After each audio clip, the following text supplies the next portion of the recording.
Good morning, everyone. I thought I'd do a quick update about all the spooky stuff that I've been taking in so far this spooky season. I've got my coffee, and my partner made some amazing cinnamon glazed pumpkin donuts. Reading wise, I have been loving Robert Aickman's Cold Hand in Mine.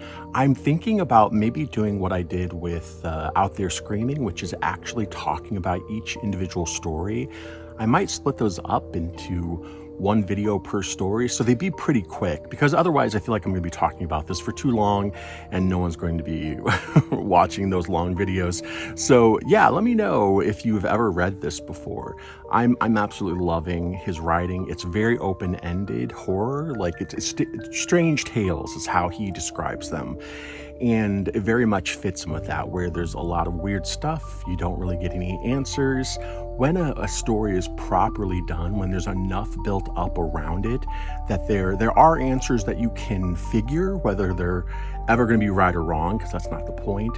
As long as there's enough there, I really love those kind of stories. And so far, Robert Aickman seems like a master at that. I also have finished on my journey of journaling with Kariko. This is a game book where you journal your activities. I am, let's see, 30 pages into this journal. I've watched some really great movies this spooky season. A couple other quick movie just mentions. Joker 2, I don't really get why people are bagging on it so bad. I mean, as soon as he announced that he cast Lady Gaga and this was going to be a musical, I kind of felt like Joker 2 was going to be an FU to the Dude Bros who thought the Joker was supposed to be someone they looked up to. And yeah, that's what Joker 2 is. It is like an underlining of like, look, this is not someone you should celebrate. This is a broken human being and did awful things. I also saw Megalopolis. That was terrible in every possible way. It made me very depressed, actually, because I love that Francis Ford Coppola kind of rolled the dice on his own dreams, and he had $150 million of his own money to actually invest in that. But the actual result was just not good, sadly. Not good.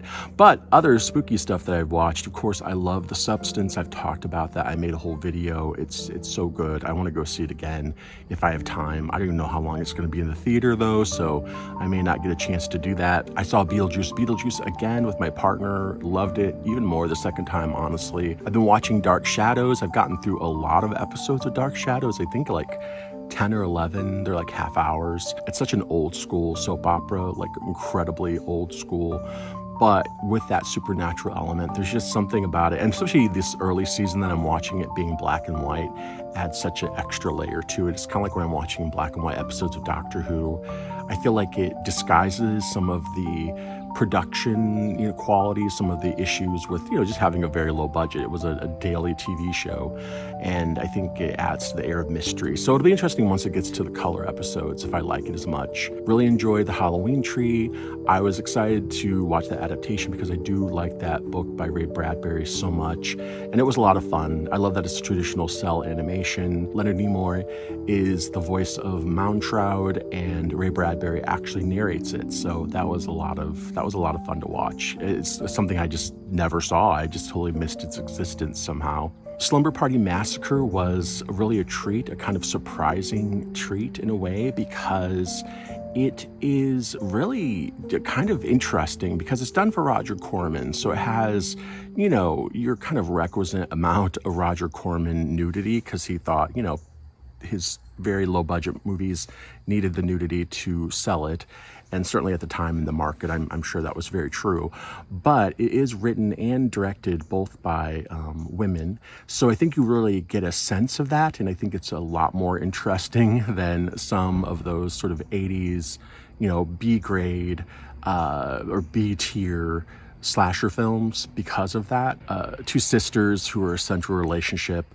At one point, the younger sister sneaks into the older sister's room and steals a copy of Playgirl and is looking at it, which I thought was just a fun reversal of the typical thing. And there's a few reversals like that, which I think makes it a lot of fun, as well as the central performance of the Driller Killer. Like, it's really, you can see in the, I watched the behind the scenes that came with the disc. I got it from Shout Factory.